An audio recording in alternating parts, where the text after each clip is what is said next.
Evening. Good evening. Hello. Um, Hope you had a good week. Just give it a moment so that people connect. Um, it's uh,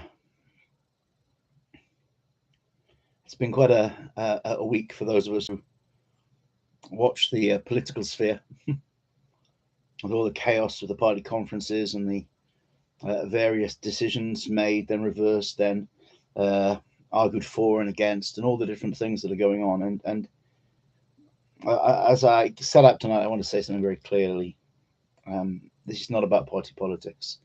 If you draw conclusions from some of the things that I say that in your mind direct you in a particular political direction, well, so be it, or at least lead you to think that that is the direction I'm suggesting. I'm not. As Christians, we are the citizens of a kingdom that is eternal, a kingdom whose throne is not established in some earthly palace, whose government is not sitting in some bricks and mortar parliament, but rather the government rests on the shoulders of Jesus Christ. Our God and our King is the one who is called love, the one who expresses mercy. And so the standards of that kingdom are different. They are higher. They are based on a set of values which the world does not accept, or really the systems of the world do not understand. Nevertheless, we live in the world. I've had one of those weeks as the seasons have changed that often comes at this time of year. I don't know why, particularly, I suppose around October. Might be because we used to celebrate the upper room anniversary and the end of the year and the sort of the progress of time, harvest, or for whatever reason. This time of year, I always reflect a lot on past experiences, the things that have been a part of getting to today, the people that I've known, and they're extraordinary. The diversity, the beautiful, diverse and completely unique lives and expression of the people that I've met over the years, particularly these 30 years of harvest. And it's always a real blessing. And I love the diversity of God's house. One of the things that people get confused about church is they, because there are some images of the church being God's dwelling place, they forget that when Jesus speaks about the house of God, he's speaking about a place where everybody's welcome, regardless of whether they are in the family or not, whether they choose to stay or not, that there is an open welcome. So you should expect to see a diversity that goes far beyond simply an outward thing, a diversity of opinions even, because you want God's house, if you are real about it, God's house should be a place where everybody, regardless of any identifying characteristic or opinion or changing uh, attribute or way in which they present themselves, that there should be no barriers, no exclusion, none whatsoever. Jesus talks quite openly about that.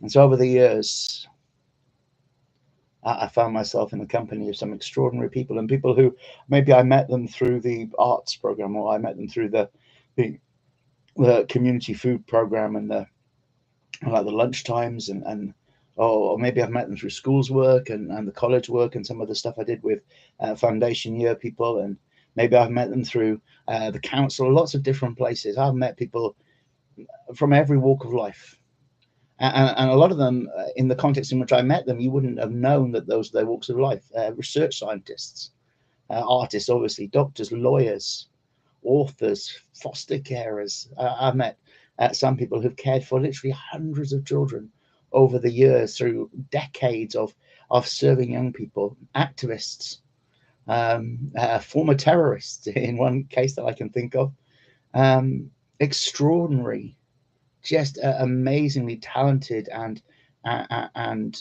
compassionate and determined parents fighting for their children, achieving goals for their kids that they could never have known themselves. The odd government official, the odd sports star, um, just an amazing array of people. Beautiful, precious. Yeah, sure, sometimes scarred or broken, but people still in the fight. Some of them some of them just exhausted, some of them rejoicing that Jesus has set them free from it, but not one of them who wasn't valued and loved and precious. And this week, as I've been thinking back of these amazing people that I've spent time with, that I've been privileged to share just a small part of this journey of life that I'm on and that they were on. One individual in particular stood out to me, and I'm not going to talk about their experience because Harvest folk might identify them, and I don't want to do that. But I had the real privilege of meeting somebody in circumstances where I would not have identified them. But some of you know that I originally, when I reached 18, I went off to university. I went up to the north of England, and while I was there, I studied a whole range of different things. And during my studies, I came across the life and the work of this individual. Even this last week, as I've been thinking about them, I've been reading things that they wrote and statements that they made and things that to this day I'm amazed by. And I was never going to interact with them in their professional life, but I've had the privilege of sitting and talking with them and strumming with them. Actually, they're a lot older than I am, so near the end of their days. And as I thought about this amazing, diverse group of people and all of the different experiences and the times that we've been in the struggle together and the times that we've celebrated victory together, I was reminded of these verses from one of the wisest people that ever lived. Ecclesiastes 9, this is 10 to 12, and people who know me know how much I love these verses. Whatever your hand finds to do, do it with all of your might. For there is no work or device or knowledge or wisdom in the grave where you're going. I returned and I saw under the sun that the race is not to the swift, nor the battle to the strong, nor bread to the wise, nor riches to men of understanding, nor favor to men of skill, but time and chance happen to them all. For man also does not know his time, like fish taken in a cruel net, like birds caught in a snare. So the sons of men are snared in an evil time when it falls suddenly upon them. You know, for those who think they've got it all made, for those who think that everything is just right, it's all playing out the way they wanted it to, the reality is time and chance are a terrifying thing. And so for many of us, because I think the majority of us, certainly the majority of people living in the UK, we have not experienced the level of horror that we see happening all around the world. We see it happening in Ukraine. We see it happening in East Africa. Conflict and sudden horror. You know, this last week I've been looking at the images of Sanibel and Estero Island, Fort Myers Beach. That's a place that I know and I love, and it's gone. And it's gone. And so many of the people that were interviewed before Hurricane Ian hit, they were saying, well, we've had hurricanes before, we'll be fine. And the predicted path of the hurricane was actually to hit much further north up the coast, up past Tampa. But hurricanes are not as predictable as we would like to believe. And so the storm came and it has literally swept all of the evidence. In some cases, every part of a building, its foundations, it's just swept them out to sea.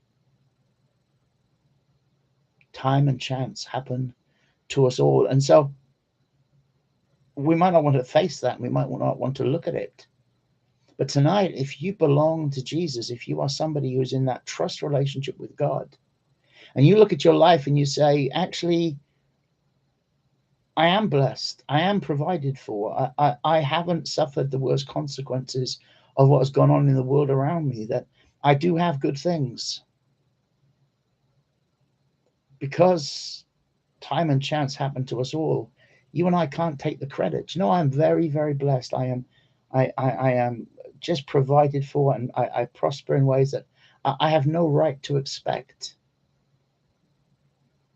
You know, we have a society that says, well, people, you know, if you work hard, you get what you deserve. And anybody who spent any time in business knows actually it's got nothing to do with how hard you work. Sure, if you don't work hard, well, you may not get anything, but actually I know plenty of people who are incredibly lazy and incredibly wealthy. And I know plenty of people who work hard and they're smart and they're diligent, and for whatever reason they've just never ever had the opportunity to make good with what they have. Time and chance happen to us all. It offends human intellect. It offends our sense of self, our sense of pride, our sense of success, our sense of human justice. And so I was reading that this week, and I was thinking of the way in which it doesn't matter how high you might be one day, you don't know what's coming tomorrow. And thinking about the awful situation people are in as the financial markets are causing chaos, as the government's decision, rightly or wrongly, caused the market to move a particular way, and that's impacted on mortgage payments and the issue of the energy crisis. And I don't need to get into why I might think it is happening. Time and chance happen to us all. And tonight, as I sit here, and I can't claim that I'm smarter than anybody else. I can't claim that I've worked harder than anybody else. I can't claim that somehow I've accumulated some credit more than anybody else. If I have any good thing, it's because God has provided it for me. And that gives me great hope, because I don't believe that God has favorites. I don't believe that God picks one over the other.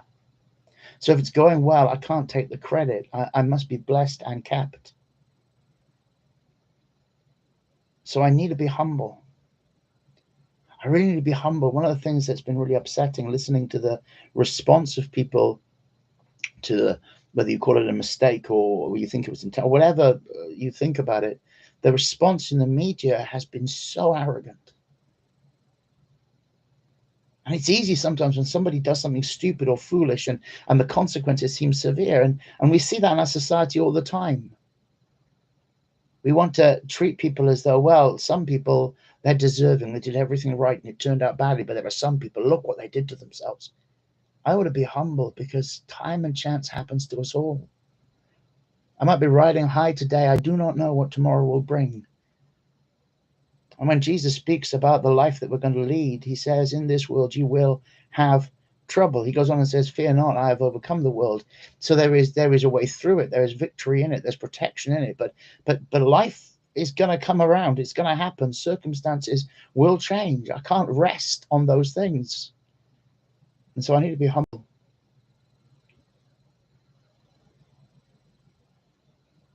Perhaps the only real thing that I carry with me from my time training to be a lawyer is the verse which the Law Society, the Christian Law Society rather, used at the time to express what they thought God expected of them. And actually, I believe it is fundamental in our time that we should live this way. Micah 6:8, he has shown you what is good. And what does the Lord require of you? But to do justly, to love mercy, and to walk humbly with your God. It doesn't say to seek justice, it says to do justly. There's a huge difference between seeking justice and doing justly.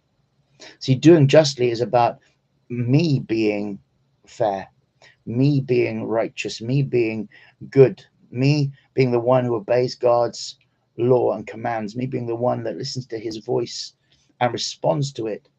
But seeking justice so often is almost vengeful. Seeking justice means I want people to pay for their mistakes. The thing is, I don't want to pay for my mistakes. And so this is not a command to seek justice, but to do justly, to love mercy. Love mercy. There's been a lot over the recent time, I think, really, it feels like it's the last sort of 10, 15 years, this idea that you would forgive for your own sake. Why don't you forgive for their sake? Why don't you forgive? Because mercy is beautiful. Why don't you treat people not as they deserve, even if you think they deserve better than what they're getting, but treat them out of mercy. Treat them because you love them. Treat them because they are valuable. Treat them because they have intrinsic, indisputable worth, that their life is precious. Love mercy and walk humbly with your God. So what should we do? What should our response be to the crisis in the cost of living? How should we respond to the polarization of society and the way people are dividing up into their camps and it's become them and us? How should we react as Christians to a culture in which everybody has someone to blame? Whether it's the people that think they can blame those that are less well off for putting themselves in that position, or the people that think they can blame those who are successful for accumulating wealth, and all of these different things. And if we were into seeking justice, it might well be that that was what we do, but we're not called to seek justice. We're called to do justly and to love mercy.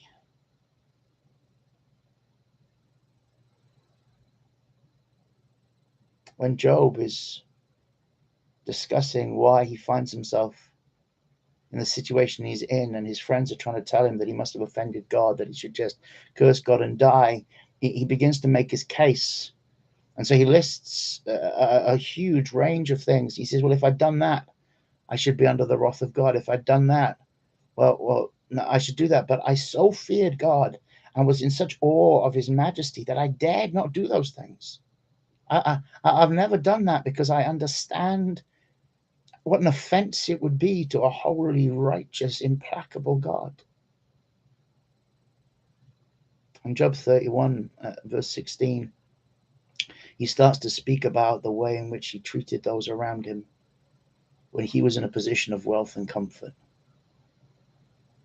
I'm going to read most of verses 16 through 23.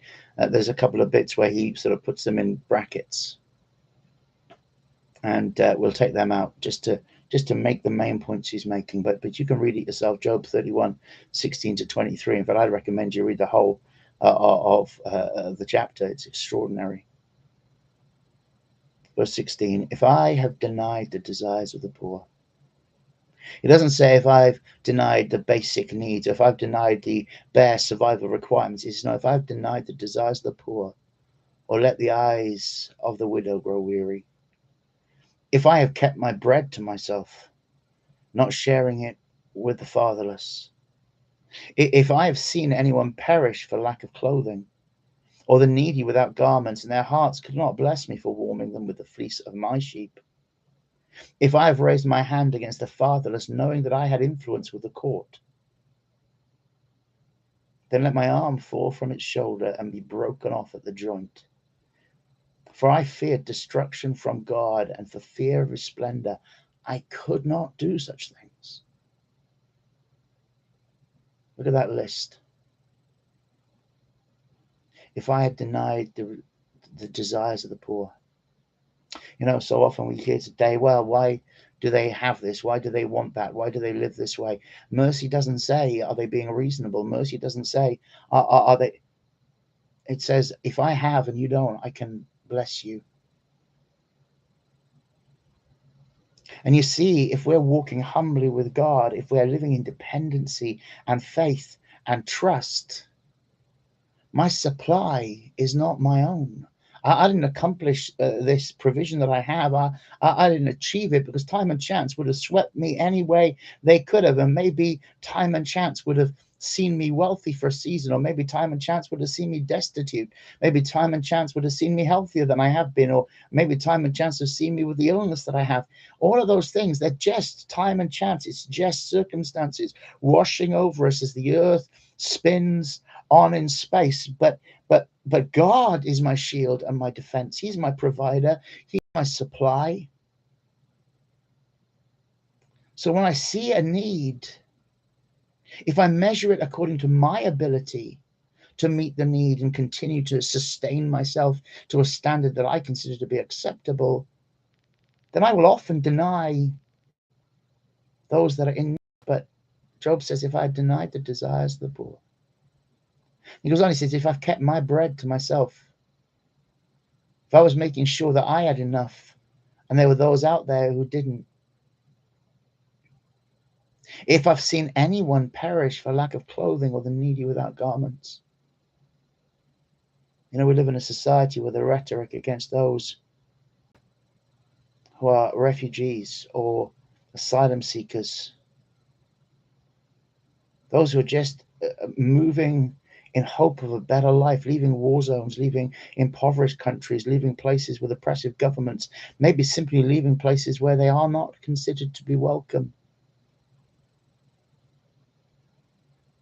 Just this last year, people froze to death on the borders of Europe because wealthy countries like ours would not let them in.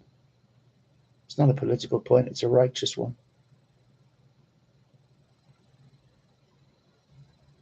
If I've raised my hand against the fatherless because I had influence with the court, if I've used my power to oppress anybody, that's what he's saying. If those who had no voice, those who had no standing, found that I was their enemy because I could get away with it, found that I would not give them ground because to give way to them, to consider their needs would somehow have been against me or would have disadvantaged me. And so I used my position of authority.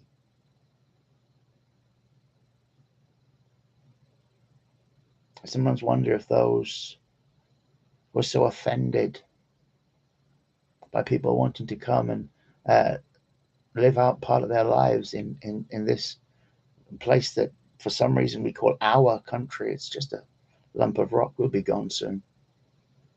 I wonder if they really would, faced with a dying child in the surf of the British coastline, would they wave their passport in their face and say, "You don't have one of these, drown"?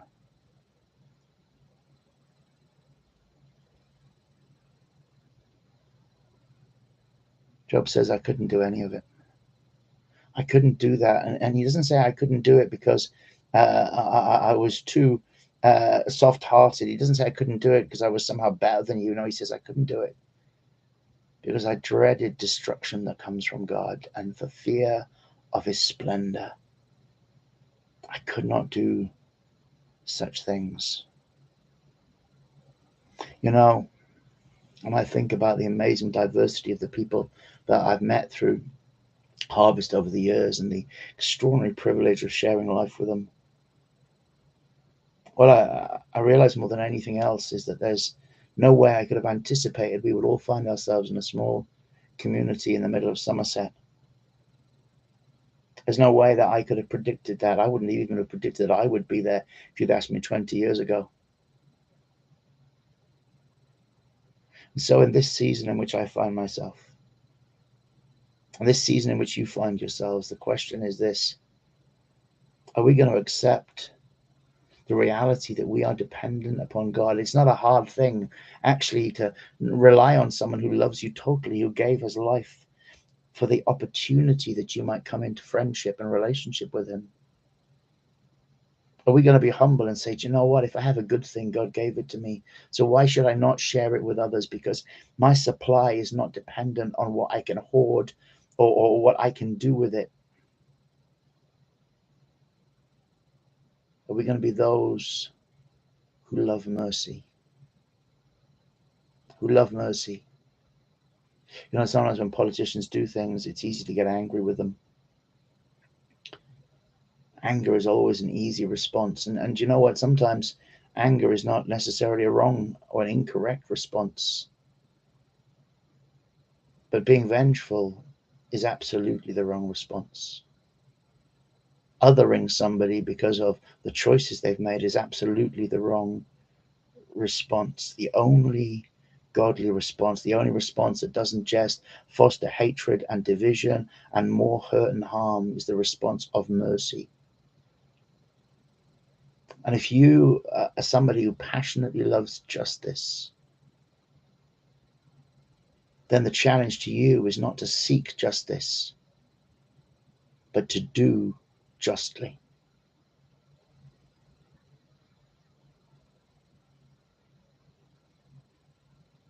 I heard a great quote this last couple of weeks. I was listening to Jay John's podcast, Facing the Cannons, and he was interviewing, I'm trying to remember who it was, I think it might have been Ray Bevan anyway, and they were discussing grace and the wonder of being those who live in the kingdom of Jesus Christ, a kingdom with a new covenant basis. And he was talking about how we shouldn't try to apply old covenant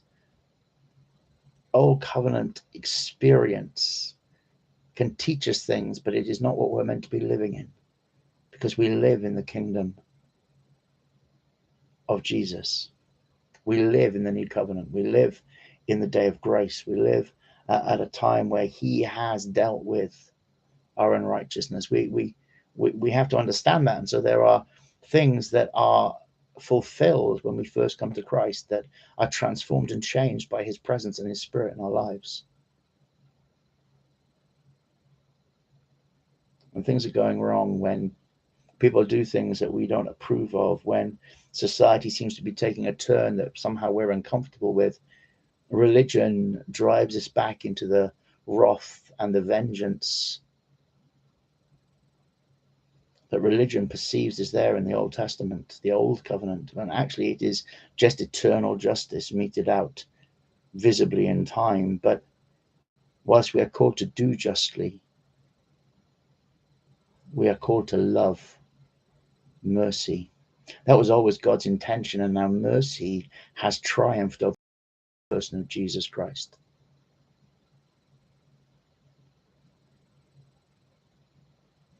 I don't know what sort of week you're going to have. I pray that it is a peaceful one. I pray that it's a week in which you triumph over adversity, in which the circumstances that wash over your life, you know, in every experience of it, the victory of Jesus, that overcoming that he has promised you. I pray that you have wisdom when you need it. I pray that you have peace. I pray that you have rest for your souls, that as you say, okay, Jesus, I want to step up underneath your yoke. I want to learn from you. You discover that rest that he promises. Above all else, I pray for you and for me that God would make us those who are humble enough to acknowledge that we are completely dependent on him spiritually, emotionally, relationally, practically, for everything from breath and shelter through to our eternal hope. We are reliant upon him, and because we are dependent on him and he does not fail, then we are able to act with mercy and with abundant generosity to those we find in our lives.